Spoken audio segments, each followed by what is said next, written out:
How did you handle a neighbor whose drainage was wrecking your home? Here is mine. My neighbor regraded his yard and installed a drain that funneled all his runoff straight against my foundation. And when my basement started flooding, he told me water flows downhill, and it wasn't his problem. It absolutely was his problem. Before his project, my basement had been bone dry for years.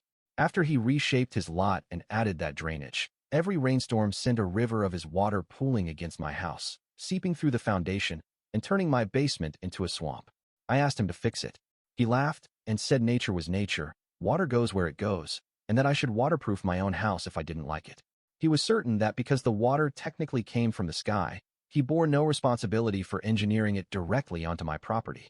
But you're not allowed to alter your land in a way that deliberately diverts water onto a neighbor's property and causes damage, and when you do, you can be held liable for the harm. The key was proving the water was his doing, not just bad luck. So I hired a drainage engineer to assess it. They produced a written report documenting how his regrading and his new drain were channeling runoff directly against my foundation, with the flow patterns mapped out, establishing his alterations as the cause of my flooding.